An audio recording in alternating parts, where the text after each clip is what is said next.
तो दोस्तों, इस वक्त हूं मैं गवर्नमेंट इंटर कॉलेज बॉयज़, क्योंकि यहाँ पर दो हैं, GGIC एक गर्ल्स का है, एक बॉयज़ का। और इन दोनों स्कूलों में दो पालियों में जो बच्चे पढ़ते हैं।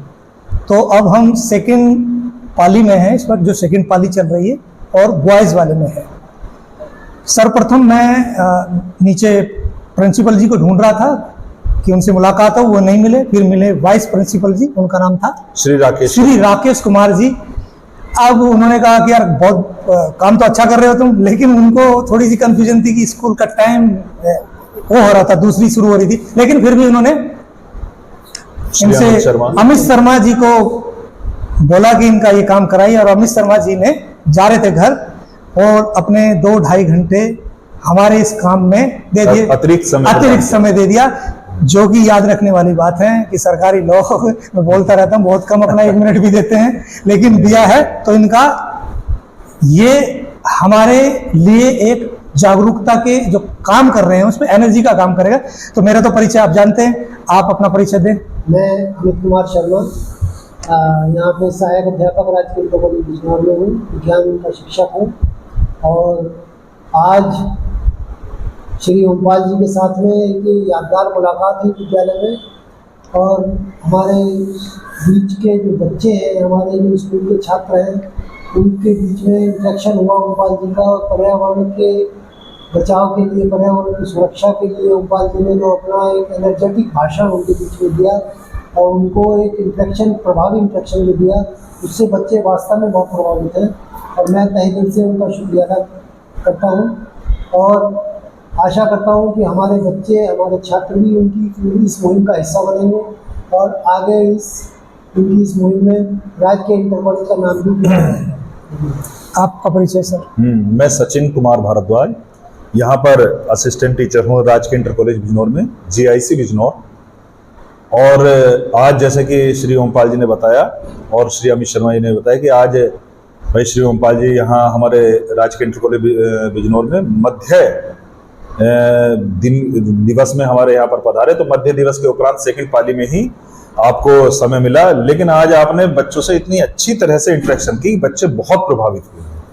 और निश्चित रूप से जब वो प्रभावित हुए हैं तो जो इन्होंने सूत्र उन्हें पकड़ाए हैं, उन सूत्रों को वो पालन करते हुए निश्चित रूप से वो पर्यावरण के क्षेत्र में अलग जगाने में शामिल जरूर होंगे।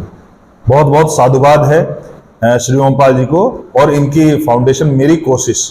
वाकई में ये कोशिश जो कर रहे हैं, भाई देखिए कोशिश ही है, समर्थ मतलब इस चीज को, कोशिश को साकार रूप तो पूरा समाज मिलकर देगा, लेकिन जो इनकी कोशिश है वास्तव में, इसके लिए इनको बहुत बहुत साधुवाद है, बहुत बहुत साधुवाद। अब मैं तो ये कहूँगा, ये जो मेरी कोशिश, इनकी फाउंडेशन है, वो मेरी कोशिश ना रह के हमारी कोशिश हो जानी चाहिए।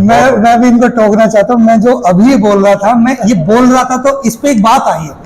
मुझे एक बार किसी ने कहीं पे टोका, एक वॉलंटियर ने, बोला सर आप अपना सोचते हो तो नहीं। उनका सवाल देखो, मैं हर बच्चे से यहाँ भी सवाल पूछ रहा था ना, मैं सवाल लेता हूँ। बोला जी आपने जब इसका नाम रखा तो मेरी नहीं, हमारी कोशिश रखना था कि इसमें और भी तो लोग जुड़ सकते हैं। तब मैंने एक छोटा सा जवाब दिया और उससे वो सहमत भी हुआ। वो ग्रेजुएशन कर रहा था बच्चे। मैंने कहा अच्छा एक बात बताओ, मेरी शब्द जो होता है वो किसी के प्रति और करीब लाता है। जैसे उसने पूछा, मैंने कहा एग्जाम्पल दूं? बोला हाँ। मैंने कहा आप कितने भाई बहन हो? बोला जी 4 है। आप क्या बोलते हो, मेरी माँ या हमारी माँ? वो बोला मेरी माँ। सही बात है। बच्चा अच्छा एक बात बताओ, अपने देश से प्यार करते हो? बोला हाँ। क्या बोलते हो, मेरा देश कि हमारा देश? कह रहा मेरा देश। मैंने कहा आप इसे उस इंडिविजुअल पे मत ले जाओ, मैं इसे क्लोजनेस के पास, ये हर की मेरी है, जो इससे जुड़ा मेरा शक्ति जो है ज्यादा वो अपना तो है, साथ में ये है कि जुड़ाव पैदा करता है, बहुत ज्यादा जुड़ाव। हाँ इससे, और जब कोई इससे, जैसे आप जुड़ रहे हो और आप जितनी बार इसे बोलोगे मेरी कोशिश फाउंडेशन, तो उस वक्त आपको लगेगा मैं से जुड़ रहा हूँ, ये मेरे।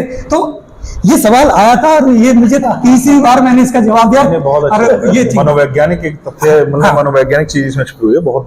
हाँ, और एक चीज और मैं पूछना चाहूंगा, देखो मैं हर जगह कुछ सीखता हूँ, बच्चों से भी, टीचर से भी, जो भी, क्योंकि हमारा जो हर एक पल जा रहा है, एक तो ये जो गया ये कभी रिपीट नहीं होता। हम भले कहेंगे दिन रिपीट होंगे घंटे, नहीं, जब गया ये गया। बिल्कुल बिल्कुल। और हर दिन हम नए व्यक्ति से मिलते हैं।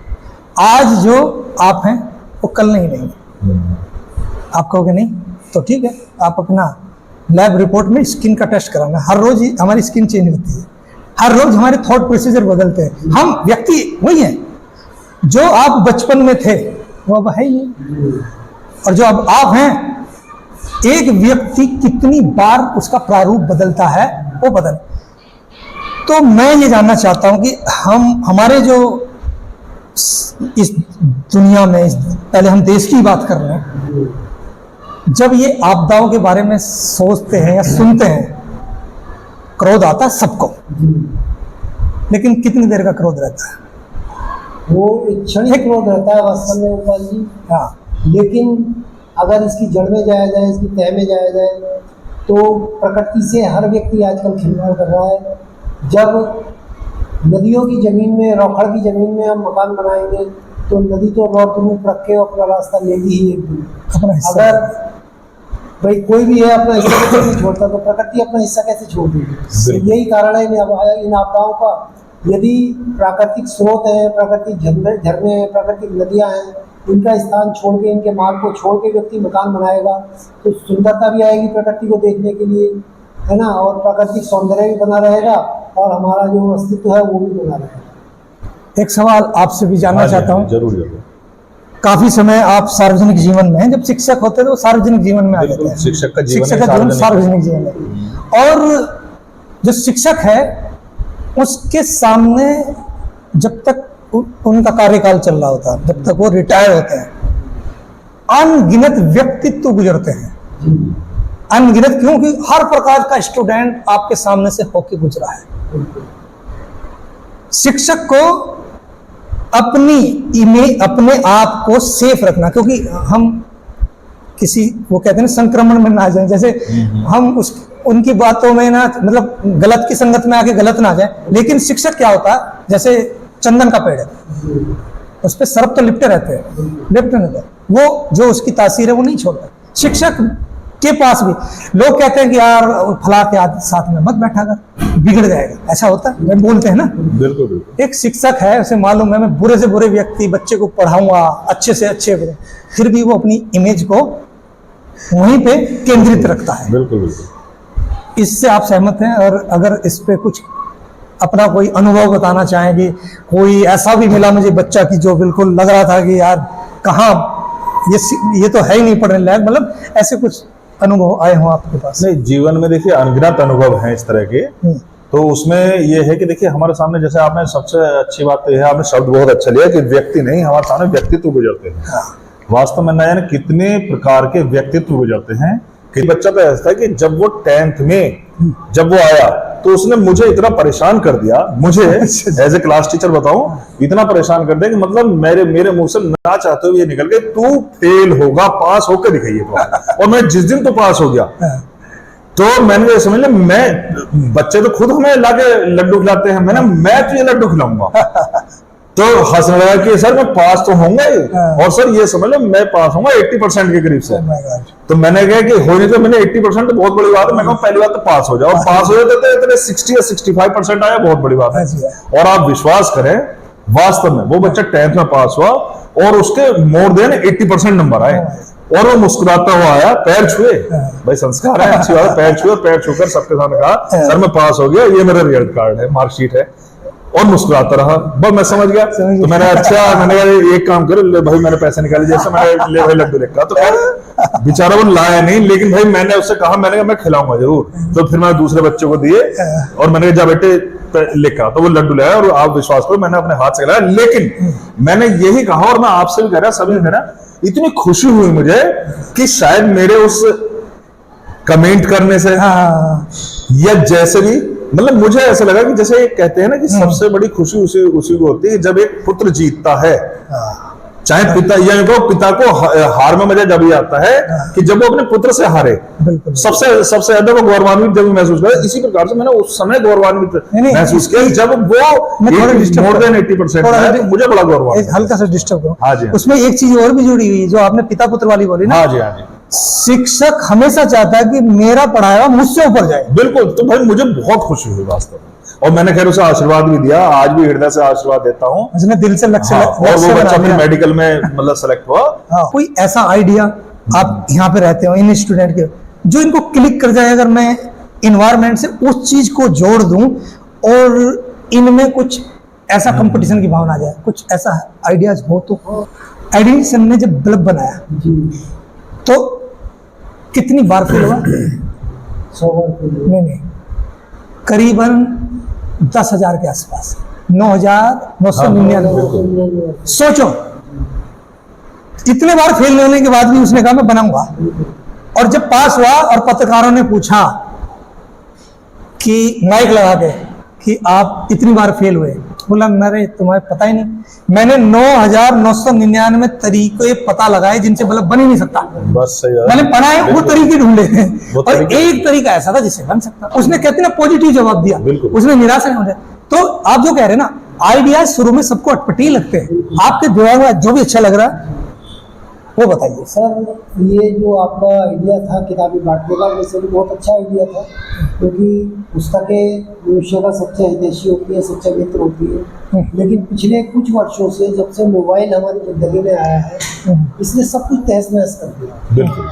अब बच्चा किताब की ओर को अग्रसर ना होके सारा उसको मोबाइल पे जो अच्छा गंदा साहित्य जो मिल रहा है, मोबाइल की तलाश में जा रहा है। और जो उसको पुस्तकों में तलाशना था, वो मोबाइल पे एक क्लिक में, सिंगल क्लिक में तलाशने की कोशिश करने लगता है। लेकिन हमें उसका ध्यान उस मोबाइल की तरफ से हटा के फिर वापस पुस्तकों की ओर लाना है और अपने पर्यावरण से उसे कनेक्ट भी करना है। नहीं, कोई ऐसा लस आपको लगता है जिससे, जैसे मेरी कोशिश रहती है कि पहले किसी तरह इनको इस चीज से घेर चौक के लाया जाए, फिर इसको अच्छा खुद ही लगने लगे, तो कुछ ऐसा आइडियाज बताओ लोकल। किताबों के द्वारा इसको जोड़ना है तो सही किया जा सकता है। विद्यालयों में जो बुक बैंक और लाइब्रेरीज होती है, वहाँ पे किताबें दी जाएँ, स्थापित की जाएँ, 10, 20, 50 किताबें। अच्छा। और एक तो लॉयल्टी रहेगी कि आपकी किताबें जब आप लेना चाहेंगे आपको वापस मिल जाएगी। अच्छा। और वहाँ पे उससे आपने 50 किताबें दी, तो उन 50 किताबों से मान लीजिए वहाँ पे 500 बच्चे अध्ययनरत हैं, तो 50 बच्चे ना होंगे, 500 के 500 उससे लाभान्वित। सर, मैं थोड़ा सा डिस्टर्ब करूंगा आपको। मेरा क्वेश्चन एनवायरनमेंट पे, मैं पौधे पे जोड़ना चाहता हूँ। अच्छा। किताब वाला कॉन्सेप्ट नहीं, मैं ऐसा कोई ऐसे टेक्निक बताइए, जैसे मैंने इतनी सारी बताई कि आपके नाम का भैया। देखिए, कोई भी व्यक्ति हो इस संसार का, हाँ। मैं इस बिजनौर या देश की बात नहीं कर रहा, मैं तो संसार को कह रहा हूं। देखो ऐसा होता है, मुख्य जो चीज होती है ना, चाहे वो आपकी हो चाहे मेरी हो, वो होता है कि हमारा इस समय किसी भी कार्य के प्रति हमारा नजरिया क्या है, जिसे हम आम भाषा में दृष्टिकोण, नजरिया, एटीट्यूड कुछ भी कह सकते हैं। देखिए, मेरा हमेशा से ये मानना रहा है कि आप पहले उसका नजरिया बदले, पहचाने, नहीं पहले पहचाने, बिल्कुल एनालाइज करें, ठीक है ना, पहले तो पहचाने और फिर उसके नजरिए में बदलाव हेतु प्रयत्न करें। तो जब आप किसी व्यक्ति का नजरिया बदलेंगे, ठीक है ना, तभी आप उस व्यक्ति में, उस व्यक्ति के आसपास में जो भी उसकी संगत है, ठीक है ना, तब आप चेंज कर पाएंगे। जैसे अब फॉर एग्जांपल भाई नजरिया है, जैसे अब आप कोई बच्चे ने, जैसे अभी जैसे सर ने बताया कि भाई देखिए मोबाइल हमारी जिंदगी में आ चुका है, मोबाइल क्रांति कहने चाहिए, मोबाइल क्रांति हमारे जीवन में आ चुकी है और इसने बहुत ही एक अहम रोल निभाया है, प्लस निभा रही है। मोबाइल क्रांति कहना चाहिए, सूचना क्रांति कह दो, अभी तो आगे बढ़ी रही है, ठीक है ना, बढ़ रही है। तो अब क्या है, देखिए, चूंकि मेरा अपना मानना है, अभी मोबाइल या सूचना क्रांति इस कदर हम सबके जीवन में बस चुकी है कि ये अब अलग होने की नहीं। मेरा अपना मानना है, डिस्टर्ब हो जाएगा। हाँ, वो कम ज्यादा होते रहेंगे, लेकिन जब रील वाला कंसेप्ट है कि बच्चे रील देखते हैं, तो ये जीवन से हटेगी नहीं। तो अब हमें करना क्या है?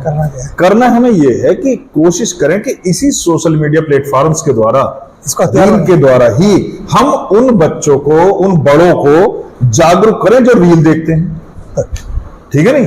यानी जो सिस्टम, जो सर हमारा एक सिस्टम होता है, सोशल सिस्टम, गवर्नमेंट सिस्टम, आपका प्राइवेट सिस्टम, मेरी कोशिश का सिस्टम, हमारी कोशिश का सिस्टम, उस सिस्टम में जो चीजें प्रवेश कर चुकी हैं, पहली बात तो उन्हीं का ही उपयोग किया जाए। जैसे मोबाइल या अन्य चीजें सिस्टम आ चुके हैं, तो उन्हीं को अपना एक मतलब उन्हीं के द्वारा प्रयोग करते हुए उन बच्चों के मन में घुसा जाए। और मन में घुसने का मतलब मेरा फिर वही जहां से मैंने स्टार्ट किया नजरिया, कि उनका नजरिया बदले।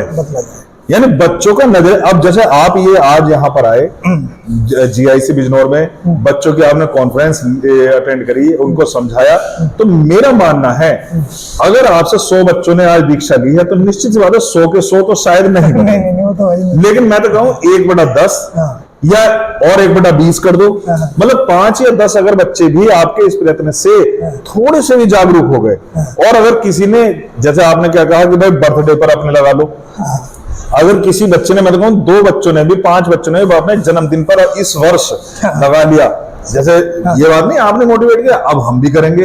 प्लस आप व्हाट्सएप सोशल मीडिया के द्वारा भी आप जुड़ेंगे, आप करें, आपके ब्लॉग्स भी बच्चे देखेंगे, तो मेरा मानना 5, 7, 10 बच्चों ने भी अगर मान लो इससे उनका नजरिया अगर बदला तो समझ लो आप सफल हो गए। तो मेरे कहने का मतलब यह है कि किसी भी कार्य की सफलता या असफलता उसके नजरिए पर डिपेंड करती है। अब हम उसके नजरिए किन किन माध्यमों से, किन किन उपयोग प्रयोग, किन किन तरीकों से हम बदल रहे हैं, विधियों से बदल रहे हैं, वो मायने रखते हैं। तो अब आपको और हमें उन पर गौर करने की जरूरत है कि हम सबसे पहले स्टूडेंट्स का, यानी जिसे आप जैन जी कहते हैं या हम सभी जैन जी कहते हैं, जैन जी का, या इससे पहली वाली जो जैन X है, जैन Y है, जो भी है, उनका नजरिए में कैसे बदलाव करें।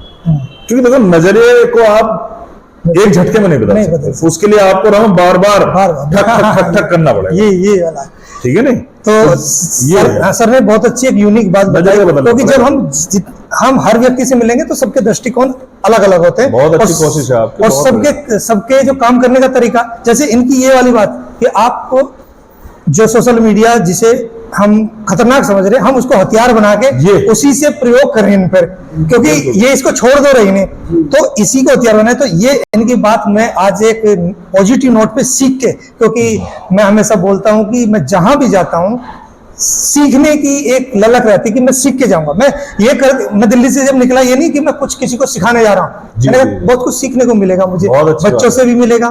तो ये थी हमारी एक पॉजिटिव एक बात थी, और आगे भी हमारी बात होगी इन्वायरमेंट पर। आप सभी से एक अनुरोध है, क्योंकि जब तक आप लोग अगर जागरूक अभी तक नहीं भी हो, अगर है तो बहुत अच्छा, नहीं हो तो जागरूक हो जाइए। और हमारी जो एक मुहिम है, ये जब हम हमारी बोलते हैं, तो जब आप बोलोगे तो आपकी भी लगेगी। एक पेड़ मेरे नाम का, एक पेड़ अपने नाम का और एक अपनों के नाम का, सबसे पहले इतना शुरू करना है। और एक चीज और करनी है, इस वीडियो को आप जिस भी माध्यम से देख रहे हैं, तो जो आपको ज्यादा परेशान करते हैं, जैसे कि सुबह सुबह लोग व्हाट्सएप पे गुड मॉर्निंग भेजते हैं, 20-25 लोग तो गुड मॉर्निंग ही भेजते हैं, तो जो तुम्हें ज्यादा परेशान कर रहे हैं, मैं थोड़ा मजाकिया लहजे में कह रहा हूं, उनको तो जरूर भेजना है ये वीडियो। तो भैया तो हमें 2 मिनट का परेशान करता था, ये लो 20 मिनट का कंटेंट है, आप परेशान हो। ये तो मजाक वाली बात है, लेकिन अपने दोस्तों को भी और अपने ग्रुप में शेयर करना। क्या पता आप पेड़ लगा के ना मेहनत हमारी मदद कर रहे हो, इसको शेयर करके हिम्मत हमारी हेल्प कर दें, और किसी अच्छे काम में किसी भी तरीके से हेल्प की जाए, उससे अच्छा कोई नहीं। और मैं पुनः टीचर का बिल्कुल हाथ जोड़ के धन्यवाद। मैं भी देखिए श्री ओमपाल जी का, मेरी कोशिश फाउंडेशन का बहुत बहुत आभार कि आप आए। वह हम सबका, आपने जो एक बार को हम इस तरफ को थोड़ा कम ध्यान दे पा रहे थे, उसको आपने पुनः हमें मेन स्ट्रीम में लाने में मदद करी। बहुत बहुत आपका आभार। और राजकीय इंटर कॉलेज बिजनौर की तरफ से भी आप सभी को आपका आभार। आप सभी से एक बार और प्रार्थना है कि आप मेरी कोशिश को हमारी कोशिश बनाने में पूरा सहयोग प्रदान करें। हाँ।